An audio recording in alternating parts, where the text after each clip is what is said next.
Hey, everybody, welcome to another episode of Sober Superstars. Today we've got Steven Deming in the house. And you know what? We're just going to jump right into it. Bro, how long you been sober now? So I've been sober now for a little over 3 years. I think 3 years and 3 months. From what? Alcohol. Alcohol was my drug of choice. Yeah.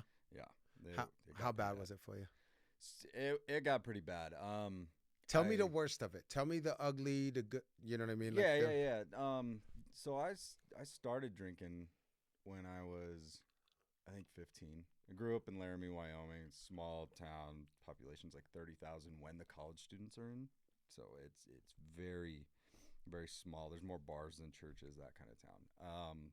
So if you were in the it crowd or whatever, you were going around partying and whatnot at an early age, and that's what I got wrapped into after I broke my wrist. I was a basketball kid.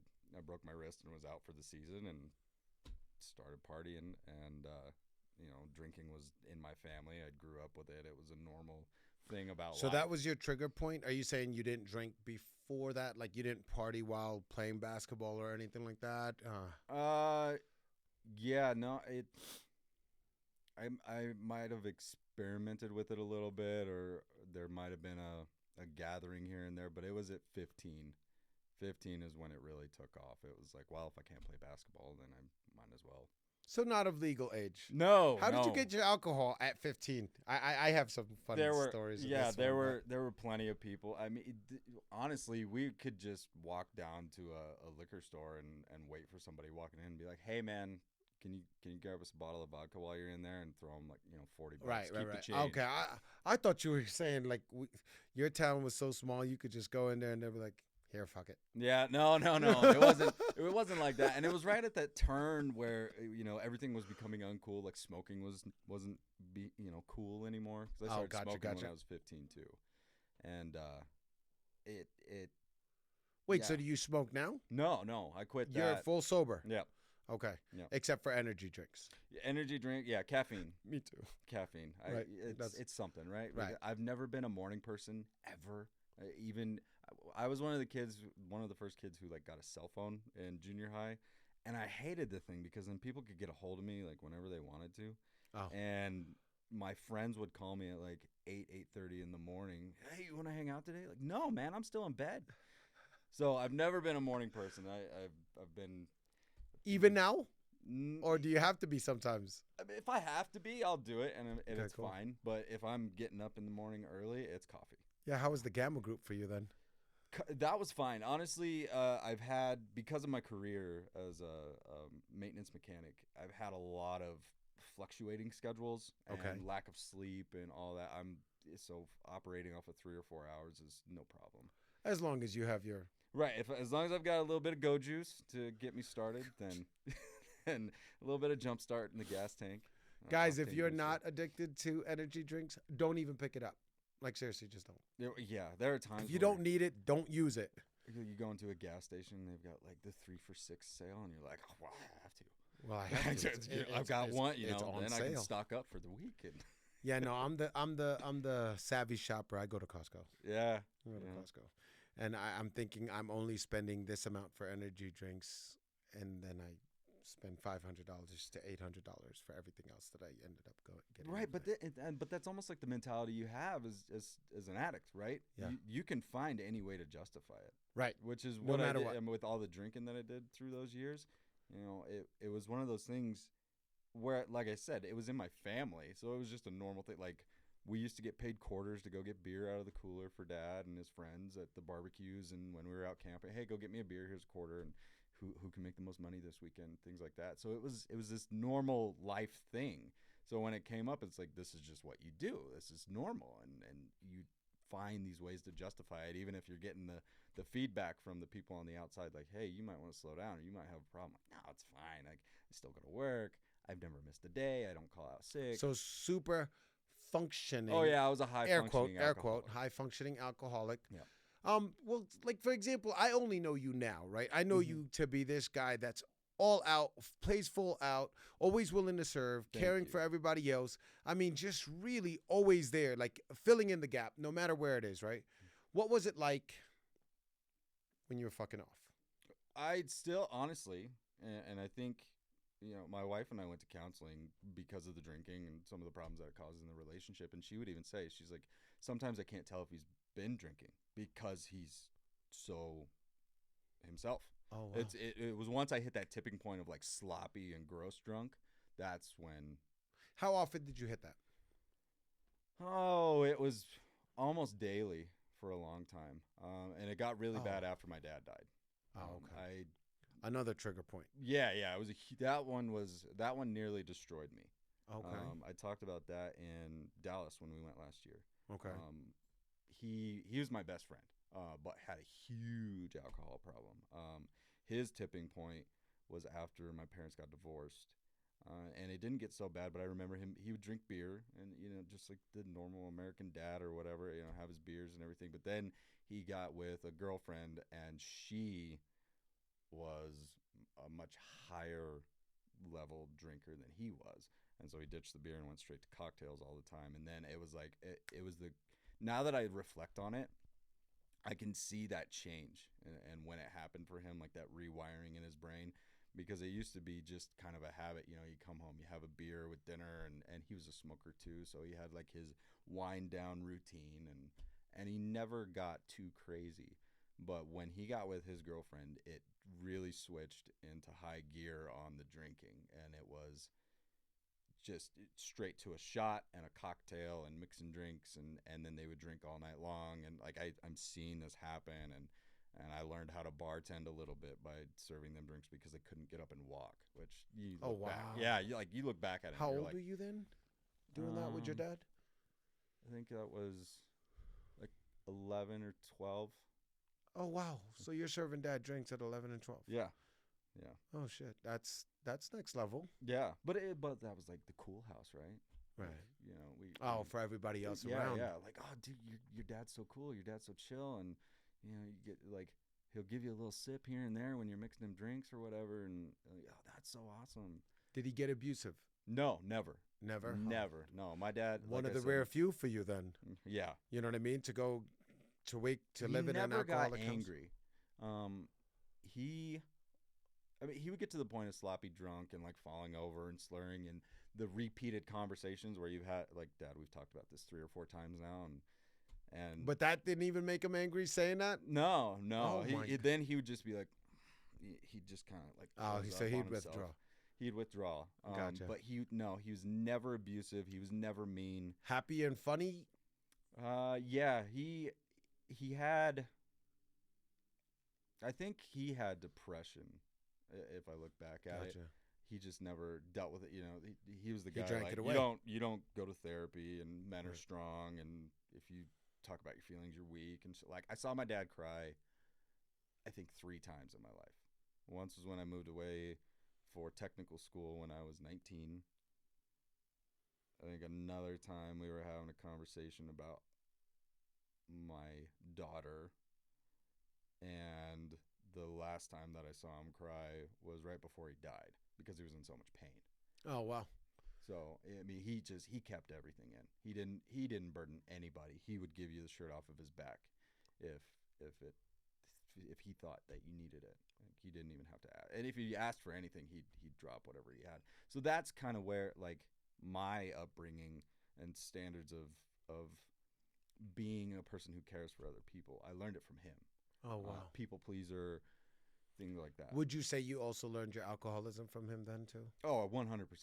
Yeah. Because that was just the thing you did, right? That was as long as your stuff is taken care of, as long as you're not fucking up at work, as long as you're responsible, then you are allowed to do whatever you want in your time.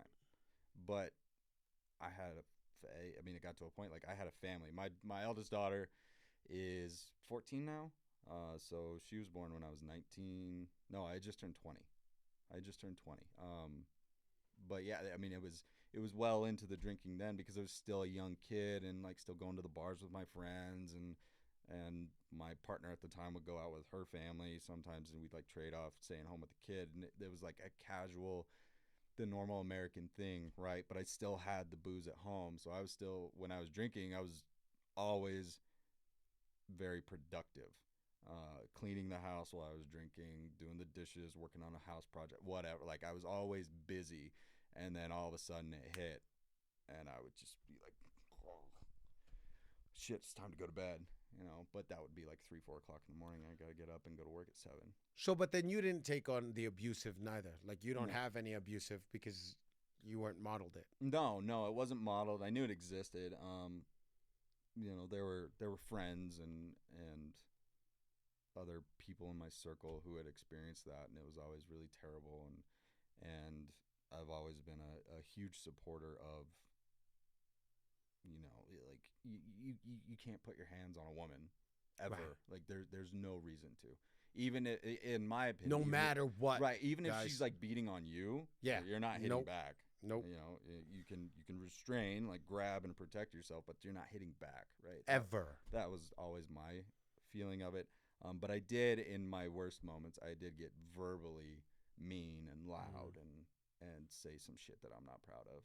Believe it or So. not, sometimes that's just as damaging. Yeah, If yeah, not more, absolutely, actually. absolutely. It's not more. still a sticking point at sometimes. Like when it comes up in conversation, you can still see the pain is there, and I know that I caused that, and I'm doing everything that I can every day to make amends for it and just be accountable for my mistakes. That's what's up.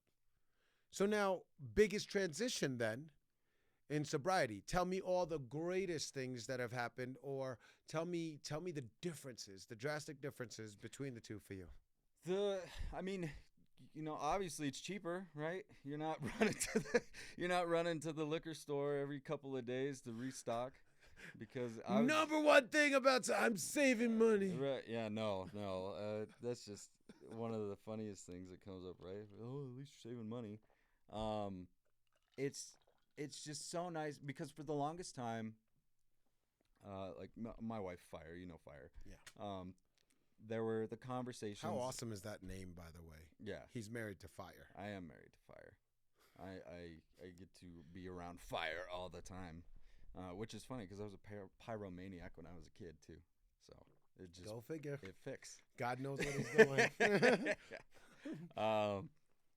Anyway, the conversations would come up like, hey, this is really causing a problem. There are these issues. How do you not see this? And she was trying to make me aware. And you know, I am the luckiest man on planet Earth for her not throwing in the towel on me sooner, because she had every opportunity and every right, you know, multiple times. And a lot of reasons, I take it. Oh yeah, absolutely. I was not being the man that I could have been Right. back then. And I could have been so much better. But with it being a non-issue, that is the biggest relief off of my shoulders, because it was always like, it got to a point, I was so stubborn about it that we got to the point of like trying to plan out my drinking and like schedule it. And when you're putting that much thought into something and effort, it's like, this isn't fun anymore. No. This is like that's like trying to incorporate it into your life in such a way that you have to meticulously plan it out. Like that just wasn't my thing. Like drinking for me was just like I said, as long as your shit's taken care of, you just drink and keep doing whatever little projects you have going, or you play video games or watch a movie or fold the laundry, whatever, right? Or tinker with the bike in the garage. And it was a leisure activity. So when it got to the point of having all these contingencies and boundaries around it, it really bothered me. And then of course, me being stubborn and an alcoholic, I was like, well, you know, there's these rules, but they're like guidelines, right? So if we can go in the right lane a little bit and go outside, and maybe we're riding in the bike lane, and maybe we're coming into oncoming traffic because we're going to go around this speed bump or rule or boundary or whatever. Like I got really bad at not being honest about it and not considering what was going on in my life because of alcohol. And then in the sober moments, after you're hungover and you're feeling like shit, you're like, what are you doing? And I had so many of those conversations with myself. And the last time it got really bad, you know, Fire and I got in a really bad argument, and I was a complete asshole and a prick, and I had to sit with that for a few days, and she had given me an ultimatum. She said, you have to make Was that the quitting point then? Oh yeah, for sure. For Oh, sure. wow. So Okay, because I'll tell you right now, ultimatums are usually the hardest reasons to quit for, right? Mm-hmm. You know, when somebody puts an ultimatum, it's like, fuck you. Yeah. You know what I Right. mean? Oh yeah, yeah. A lot Like of you're that. telling me I can't do that. Yeah. Like I'm my own fucking person, and I had hit that kind of wall in the past, but it had gotten so bad that I mean, like, this was it. This was serious, and I had to sit with it for a few days, and the biggest thing, like, number one, I knew it wasn't who I wanted to be, Right. and then I See, and that's a huge difference. A lot of people don't even realize that yet.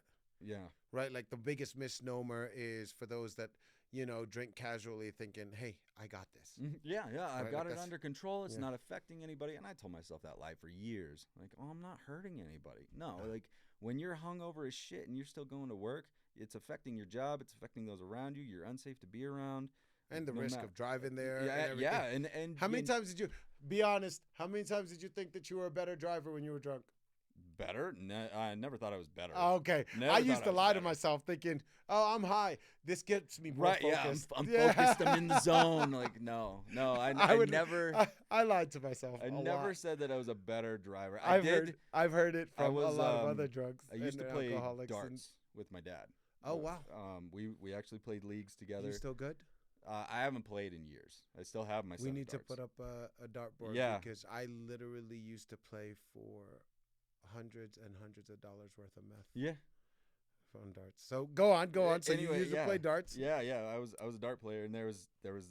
I told myself, and I don't know if this is true. It's really just getting into your zone, right? Right. But there was a point where like 2 to 3 beers in, and you start to feel the buzz. If you could maintain that, I could hit bullseyes all night long.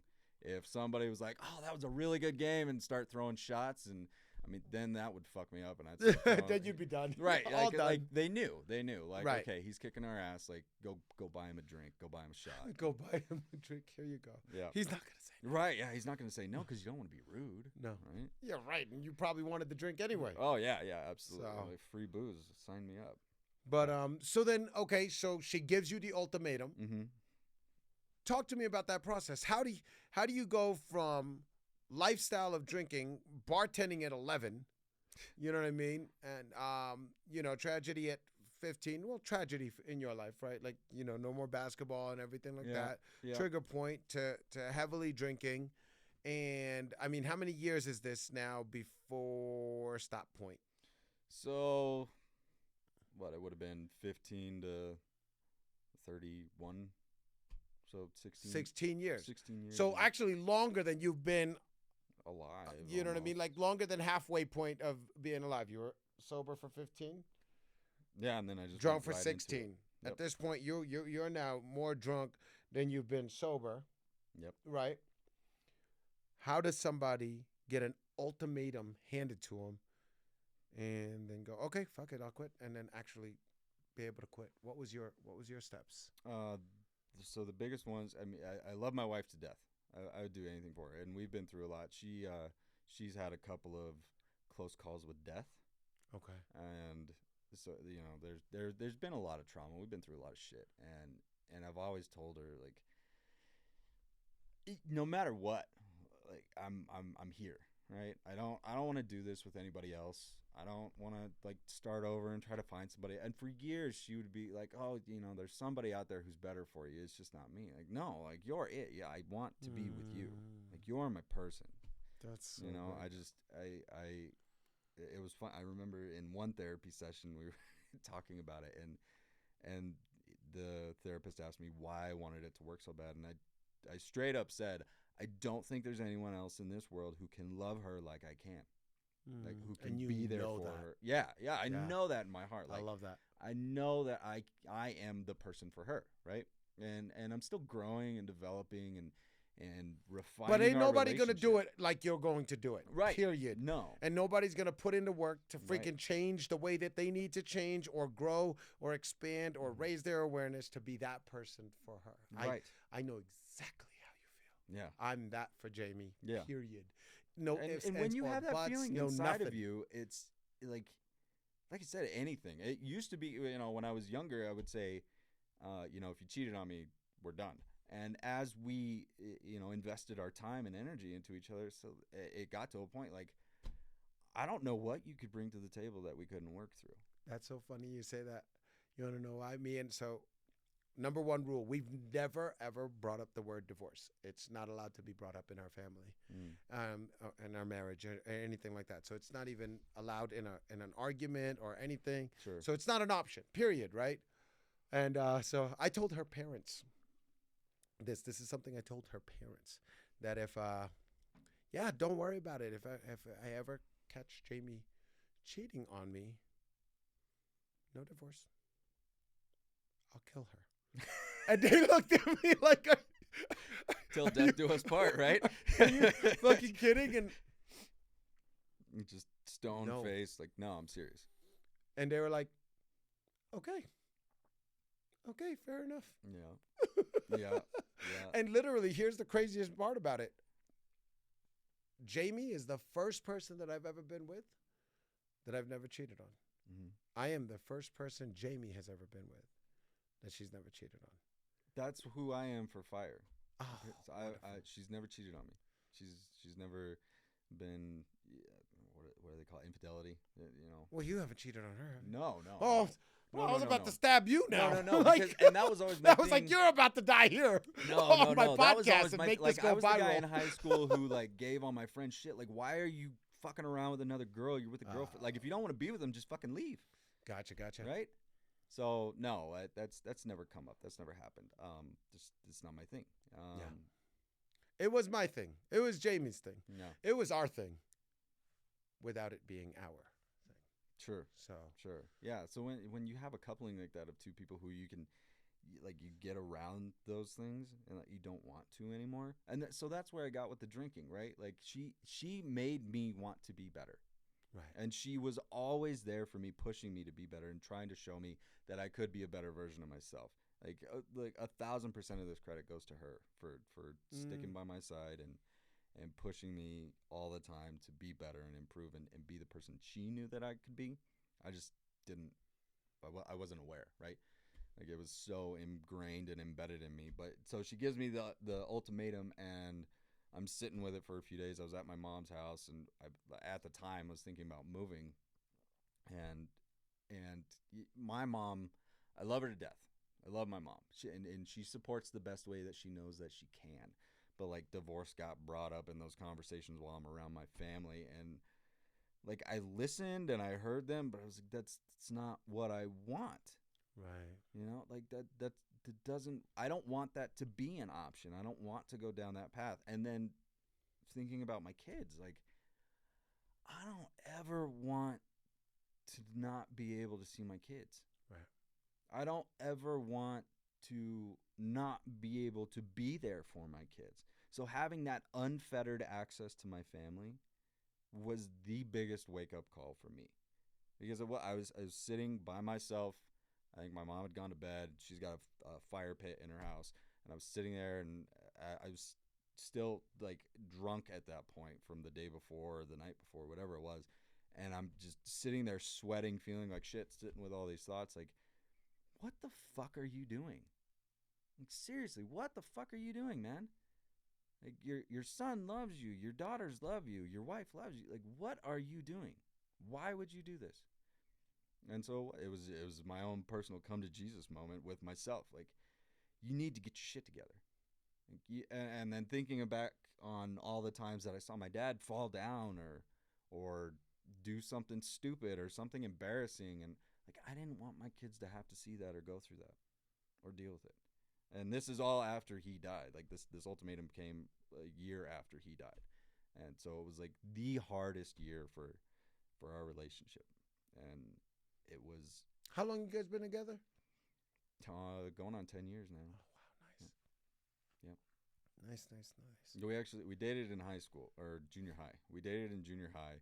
She moved away, and then we reconnected like 10 years later. So she's been the love of your life. Yeah, like pretty much. Yeah. The universe has a funny way of working things out for you. Junior high school sweetheart, not even high school sweetheart. Yeah, junior high school. Yeah, I was 13. Oh, I absolutely love that number. You do love that number. Yeah, there's a 13 number. right there. Yeah.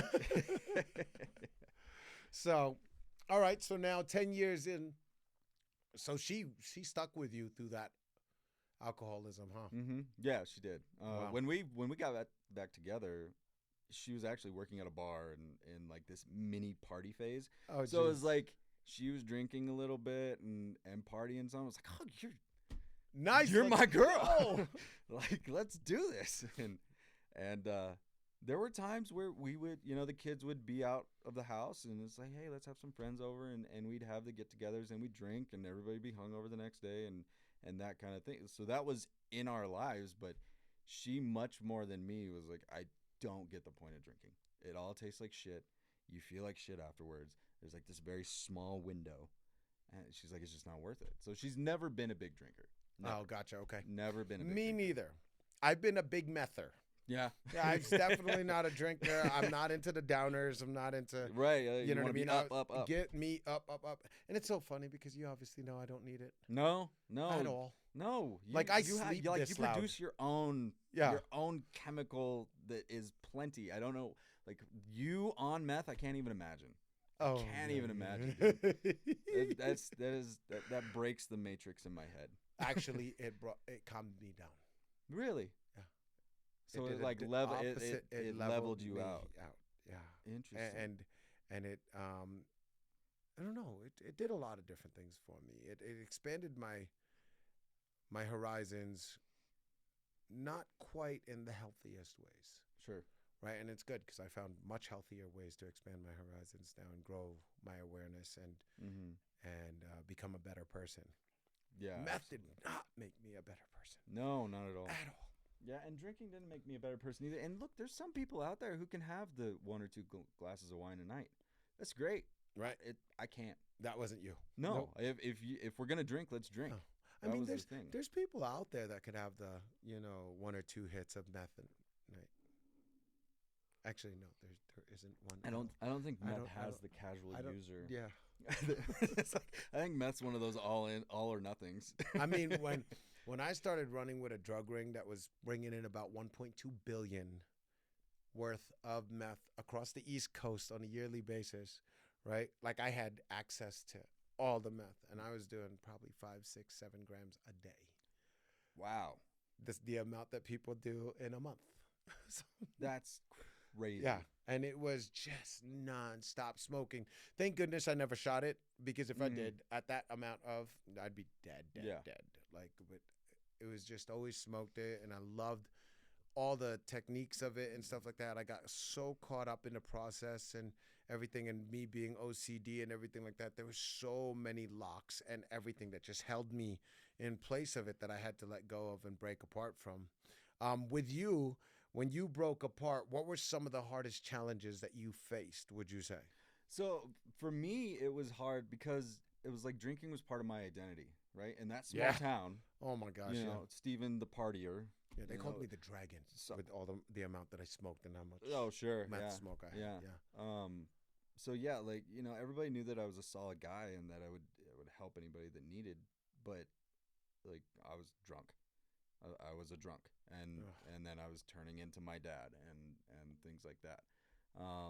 So when I stopped, you really find out who your friends are, right? Like the people who, hey, like, I know you're quitting, but let's why don't you come? I haven't seen you in a long time. Let's go have a beer. Like, one beer's not gonna hurt. Like, nah, man, I don't drink anymore. And that was, I actually got that from listening to a lot of Greg's stuff. Oh yeah. Instead of not like, I don't can't not I drink. can't. Yeah. I don't. I don't. Huge shift in Yeah, identity in your factor. own mindset, making that a part of your identity. That's not who I am. That's Right. not who I want to be. Bigger difference than having an excuse or reason out. Right, or the old ball and chain. She won't let me. Like, It no, actually does something drastic to your brain. Yeah. You know what I mean? Instead of I can't, there's a better one, right? Which is I won't. Mm-hmm. But then there's an even better one. I don't. I don't. Yeah. I just don't. Yep.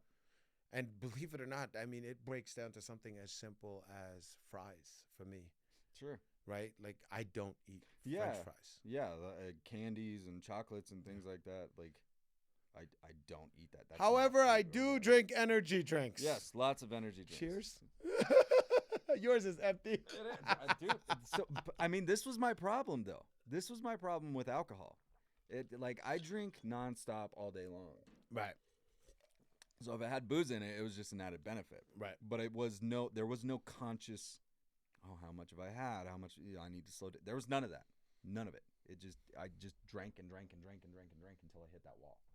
And then that wall kept getting moved further because the tolerance got built up. So gosh, I know. Then it's, I know. Hence the 6 grams of meth in a day. Like, Yeah, it was yeah, ridiculous. It didn't even make sense. Like, and I was so high, man. I'm talking like I went into magical realms with it that weren't so magical. Mm-hmm. They were insanely dark. I mean, you ever watch that movie 23 with Jim Carrey? I have not seen that one. Okay, it deals with the numbers and it tells them to do really bad things. Sure. I actually got into that crazy mode of numbers. Although the beautiful thing is God, life, the universe, whatever you want to call it, actually taught me how to use it to hear his voice for me. And you said something that I'm going to ask you some personal questions here. Yeah. Is that okay? Yeah, no absolutely. filters, no holds Yeah, bar. that's right. Let's get it, baby. Karate chop right through anything? Yeah. Okay, cool. Let's get it. So you said come to Jesus moment. Mm-hmm. Okay? Talk to me about that. What's your religious background? What's your belief system? Do you have one? Where are you at in that? I have never been religious myself. Okay. I absolutely believe that there's something, the universe working in mysterious ways and all that. I just haven't ever established or explored a relationship with God for myself. For other people, if it works and that's great, then more power to you. I have no qualms with that whatsoever, and I think it's great for everybody. For me personally, I've talked to Greg about this a little bit. Oh, yeah? I want to hear this. Well, Tell me. It was a very short conversation. Oh, damn it. It didn't go real in Tell depth. me. But he'd be a great guy to go further in depth on it. But my thing with God is, and there's like interviews with people who don't believe in God out there that I've seen and taken some ideas from. But like my heart breaks every time you see something on the news of like, this woman killed her child because she was irritated, or the 5-year-old has terminal cancer, or this amoeba in South Africa that gets into your eye and eats your brain, and a big percentage of victims are children because they're playing in the water. Why do those things exist if someone so great made them?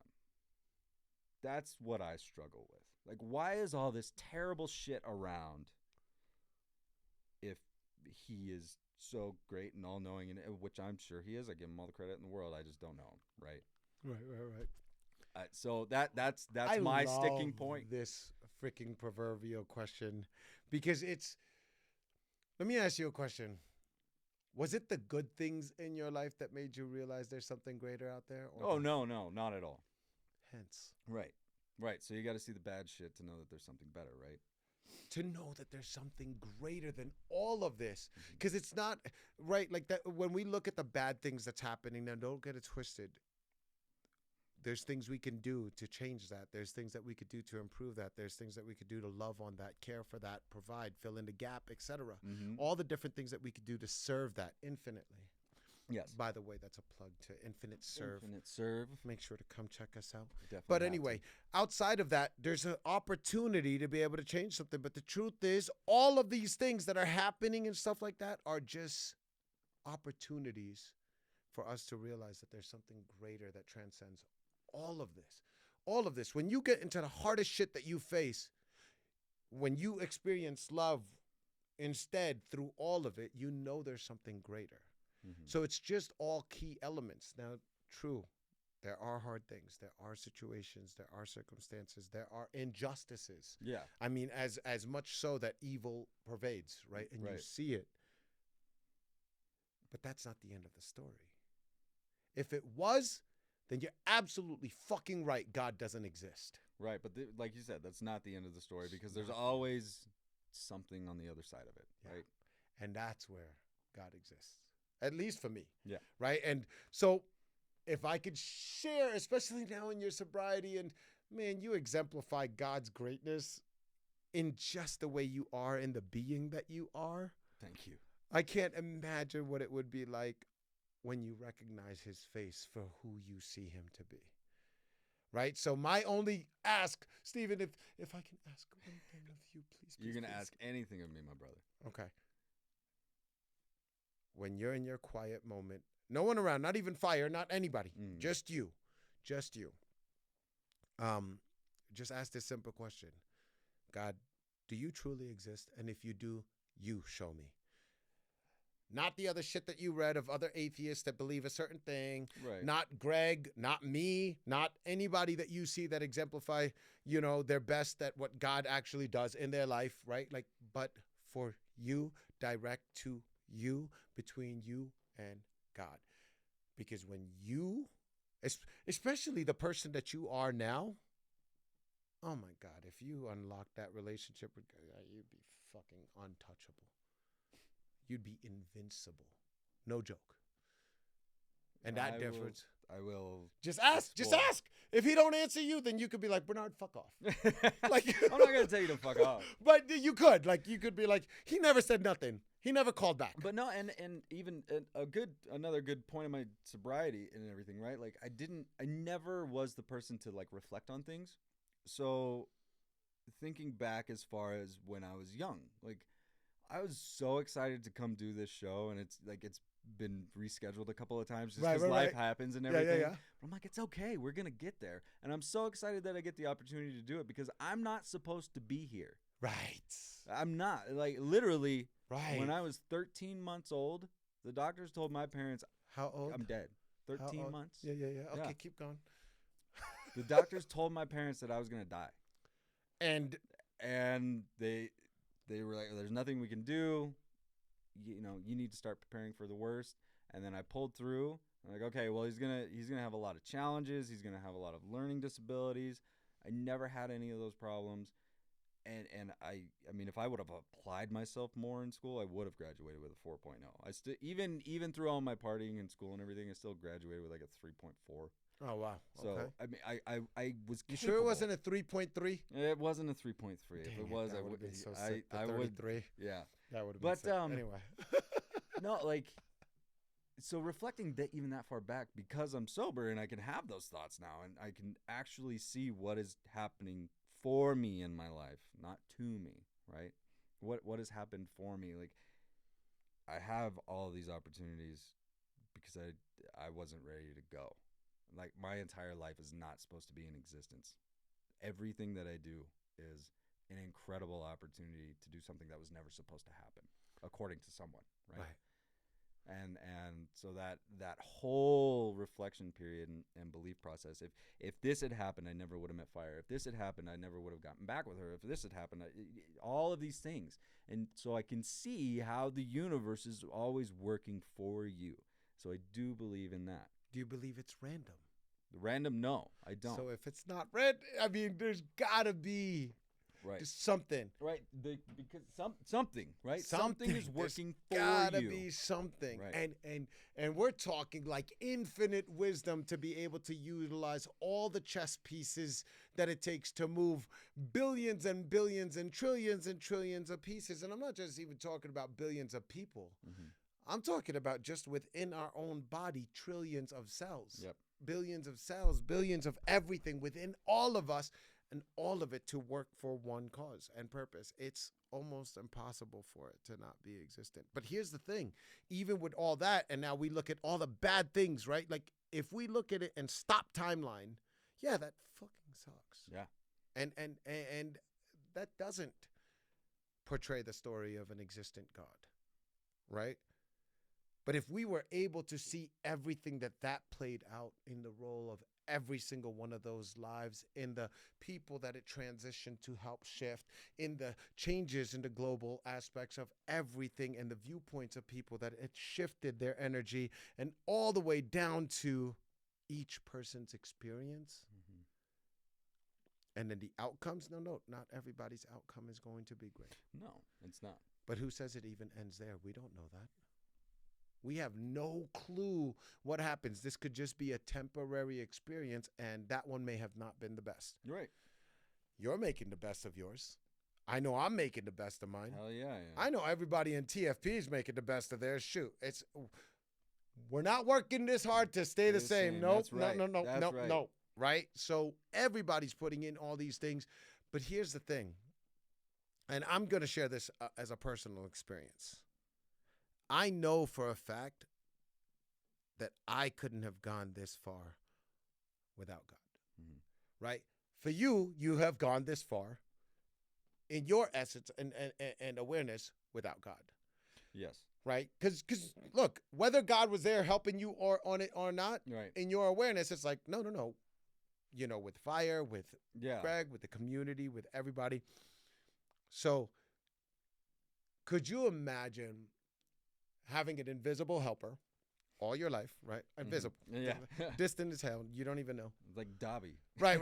But just boom, right? An invisible helper just helping you throughout life. And then you get to this crossroad point in your life where all of a sudden that helper meets you. How? And now you know. Now it's like, oh, even since I was 13 months when I wasn't supposed to survive, all the way through my battles with alcoholism, even though I didn't realize you were there, you were there. Mm-hmm. But now I know you and know you'll always be there. Could you imagine the unlock of that? So just do me a favor again, and then I'm gonna stop pressing because I'm not the guy that tries to shove religion down nobody's throat. Right. I just know how amazing it is. Yeah. So there's no point for me to shove it down anybody's throat. That's like me saying, I didn't have to shove this down your throat, right? I was like, No. oh, it's good. Yeah. Just try it. Yeah. Just try it. And you were like, oh yeah, it is good. Yeah. Could you imagine? Delicious. Yeah. Yeah. Could you imagine what it would be like when you actually experience that? And you know what? That's actually another thing I want to share to a lot of addicts out there that are struggling, right? Like, if you really feel like there is no way out of the situation that you're in, I want you to literally just look. I don't care if you believe in God or not, but I want you to look up, look down, close your eyes, or anything it is, and literally ask God if he exists, and if he does, to show you, personally you, through whatever means necessary, just to you, and see if he connects with you. Because if he does, your whole life's about to change. Anything. I'm talking full freedom from addiction. I'm talking full freedom from anything that's ever held you back. And I know from personal experience in everything now. So that level of freedom, guys, if you are struggling with whatever it is, just ask. And I don't know, that's the part of me where everybody I've ever shared this to has literally come back and been like, oh, you were right. There's something. No, not you were right. It's never been about you were right. It's never been about you were right. Right? Because that would just be my ego trying to place it. No. I just know how amazing. Right. You're just trying to share. Right. And so knowing how amazing of a person you are now, how amazing of a person you've been in this community, how amazing of a father, a husband that you are, all these different things, and the trajectory that you've gone through, and the trajectory that you're heading in, I just couldn't imagine, like, you know what I mean? When you can have that heart to heart, when you can have that, when you can have that biggest struggle in your life and just be like, God, I need you right now. And you know he's got you. And the jetpack that puts on your back. Yeah. And you're just like, I fucking got this. You probably already feel that way now. I do feel that way a lot more lately than I ever have in my life. Okay, cool. So there's room for a jetpack. Yeah. Like the door is pushed open a little bit. I'm looking through the crack and like, yeah. What's over there? Yeah. At this point, I just want you to ask. Yeah. No, I can definitely do that. Yeah. And that's the other thing. Like, being sober, I'm much more open to all things. I've always been open-minded and non-judgmental towards people, but before, when I was an egotistical prick, I was like, oh yeah, cool story, and just not give it Cool story, Hansel. Yep, yeah, cool story. I'm glad that works for you. Do you And know what movie I just quoted? what movie? It'd be Hansel and Gretel. No, I don't know. No, Zoolander. Oh, Cool story. I haven't seen that in years, dude. I don't Years. know why I But always go. that was like one of those movies that were on like during summer break in between school years. That movie was on repeat. Yeah, I on, love like, that. Cinemax or HBO or something. I would throw it on and not pay attention to it. But anyway, Sorry. Why is the school so small? Yeah. They can't fit this is school for ants. But no, just being open to like anything and everything, realizing that there actually are opportunities out there for everything in every situation. That kind of moment and mentality came about a year into sobriety for me, because we moved out to Wisconsin for a job opportunity for me, and it was supposed to be this great grant that grass is greener on the other side, and the company was going through some struggles, and there was a lot of change in the upper ranks, and then all of a sudden it wasn't what it was supposed to be. And I was like, fuck, I just moved my family across country, like all of these things were supposed to happen. What the fuck? Like, I was feeling so stuck and so useless. Like, I'm really good at what I do. I'm really fucking good at what I do.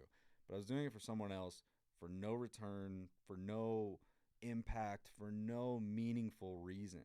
Like, I was just fixing machines that were constantly breaking because we weren't going to take care of them the right way.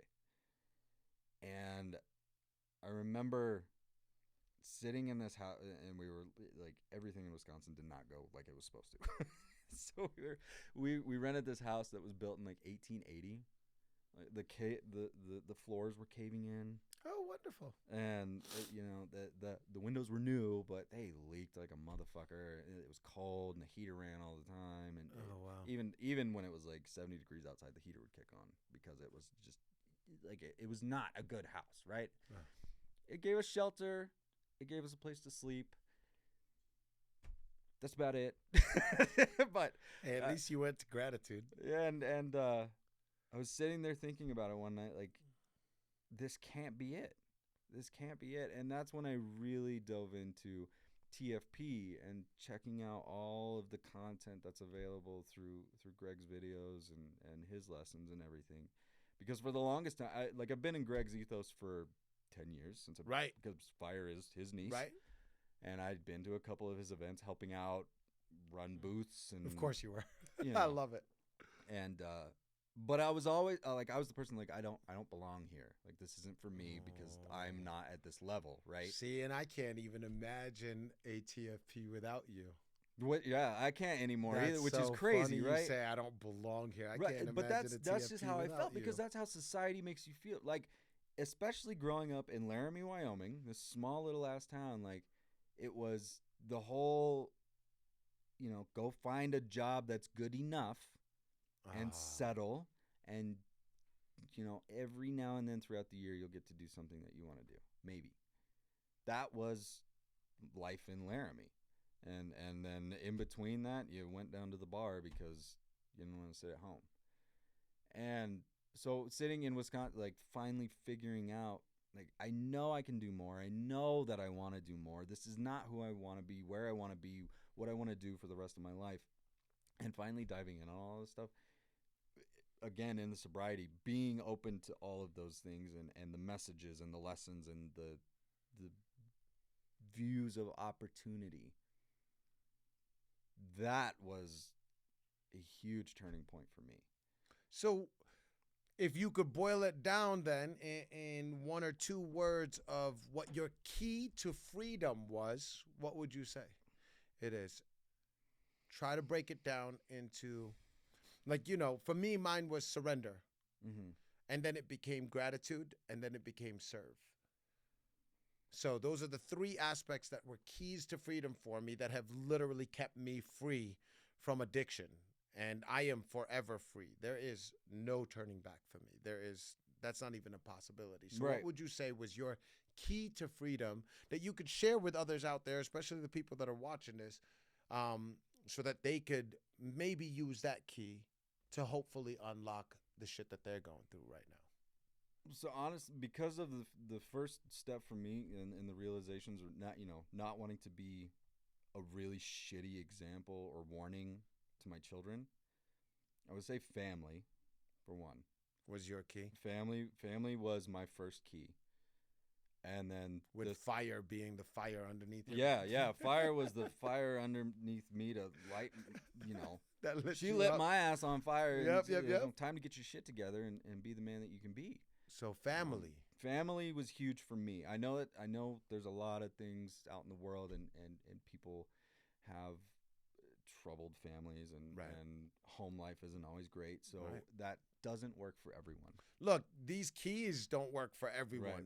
I just want to find out all the different keys so that we could share these with all the different people, and hopefully one of them will work. And that's for just somebody else. because I view I love being a father. Like being a dad is one of the coolest and greatest experiences in my life. It is a huge motivator behind everything that I do. Like my children, providing for them, being a confidant for them, being a protector, a savior, or whatever. Everything that I can be for my kids, I want to be.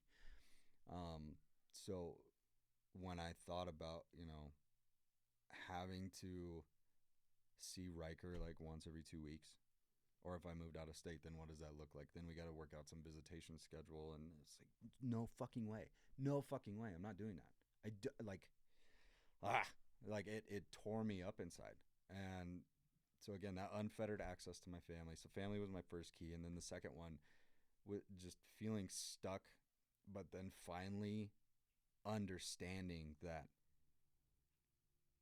like, I used to justify any means necessary to go drink. You can use that same mentality to go accomplish whatever it is you want. As an addict, and I talk about it often. When you were okay, when am I going to get the next one? And then that's all consuming. Right. And nothing stops you. No, nothing stops you. So turning that into your superpower on whatever the goal is, and I have to check myself on this all the time still. Fucking you laughed at me for this on one of the relationship calls because Fire said that I was getting addicted to hummus because I just loved it, right? Like it was so good. But I have this addictive personality. Right. And so like I'll latch onto things and I can go down these black holes of like just hyper focus on different subjects, on video games, on movies, on culture. Like I love wrestling and watching wrestling with my kids because I grew up with it, and my dad and I would watch wrestling. Now I get to share that with my kids, which is really cool, and we get to have some really cool experiences and make memories together. But like I go so far as to where I'm like watching interviews with the wrestlers, and now they're a lot more open about the behind the scenes stuff. Yeah. I love to know how the shows are put together, how the storylines came together, what the process thought. I'll deep dive into all that stuff. So why can't you do that with the goals that you want to accomplish? Right. Instead of putting that energy on something that and anyone who's out there who is struggling with addiction, like you've had the conversations with yourself where it's a problem. Your angel and your devil are sitting on your shoulder like, no, it's fine. And no, like you should really get your shit together. It's a problem. It's causing things in your life not to go the way you want it to go. So once you can make that decision and have the power in yourself and your support system to get out and on the right track, like Greg says, you never beat your demons. You just rise above them. Yep. You still have to live with them every day. So taking that energy and putting it towards your goals and towards a positive thing in your life, towards serving, towards being of service to others, towards providing for your family or providing for your group, whatever it is that does it for you, take that addictive nature and habits that you have and pour it into something great because it pays dividends in the end. The drugs and the booze, they're not paying dividends. No, they're destroying you. Zero. Nothing good has ever come from that. So if you just eliminate that out of your life and you keep the same energy, but then you get to discover who you are, what you want to do, who you want to be, and you can work towards all of that And with the become same that. and become that. And then once you get to that level, it just evolves. Yep. That's the other thing that realize evolution of your own person. Like we talk about it in TFP where your dreams are meant to evolve. When you're a kid, everybody wants to be an astronaut or a basketball player or whatever, right? Whether it's attainable or not is completely up to you and what kind of work you're going to put in. When I was young, I wanted to be the Dr. House of auto mechanics. I loved the show House, and I thought he was funnier than hell, right? And he'd go into the clinic and be like, let me guess, you busted your knee doing this because you were running from your mother, whatever the funny story was, right? I wanted to be the guy that people brought their cars to, and hey, I need a ball joint replaced. And, just by looking at a few things, like, you took this motherfucker off a cliff. You need way more than that. You need way more than a ball joint. I'm like, no, my friend told me. And I was like, sure, your friend with all of his infinite knowledge, not the person who's been doing this for so long. Like, that's who I wanted to be. Right. In some sense, I became that, just not on cars. Right. I can do that for any given piece of machinery. That's sick. I understand them, and I really like building the puzzle backwards. But I've accomplished that. So now what? Right? So now what? Like, there's way more. I can't wait. I can't wait to see. It's just going to be amazing. And then having the ability to have the clear mind and explore what the next thing is for you. You can't do that with drugs. Because with drugs and alcohol, all you're thinking of is just making it to Friday. Yeah. Or for some people, or making it to when I get off work. Your next drug. Yep. When's the next time that I can get it? When's the next hit? And if that's all you're focused on, you are missing out on such an incredible part of life. Like this life is meant to be lived, and I've always been a firm believer as someone who's worked since they were 14 years old. You are meant to work to live, not live to work. Right. And once you start incorporating drugs and alcohol into your life, you're doing the same thing. You are only living for the drugs and alcohol. You're only working for the drugs and alcohol. That can't be it. No. And I knew that from a young age. I knew there was a better way to do everything. I wanted to be a business owner when I was 19. I almost bought a business when I was 19. It just didn't work out. There's always been this nagging thing in the back of my head. There's a better way. There's always a better way. And as a mechanic, don't work hard, work smart. There's always a better way. And if there's this one way that people have been doing things for such a long time and it's worked, but what if there's a better way? Just because people drank after work for decades doesn't mean that works anymore. Yeah. Look at smoking. Smoking was the cool thing to do, right? Yep. I started smoking because I wanted to be in the cool kids club. And my mom and dad had smoked. My dad was a smoker his entire life. So again, another normal thing of life. Like, it was just present. Look how uncool that became in like the early 2000s and the campaigns they put out for that. Drinking's just as not cool. The problem is it makes too much fucking money. Right. Well, and they've glorified it. I mean, think Absolutely. about it this way, right? Like, drinking's one of the few things that when you quit, people ask, what's wrong? Yeah, why? What's going on? That's so backwards. Right. But, like you said, there's always something better. There is always something better. And even when you think you figured this is the way it is, there might be a better way. There might be a better way. Just go explore, go look about it. And when you're sober and clear-minded, you can actually think about those things and put time and effort and energy into all that. And that is an incredible gift in itself. Yeah. Well, I want to thank you for coming on to Sober Superstars. Absolutely. Thank you for having me, man. For anybody out there, if you know anybody that's struggling with any type of addiction, do me a favor, tag them on this video. Share this with them. Share this to people that you know.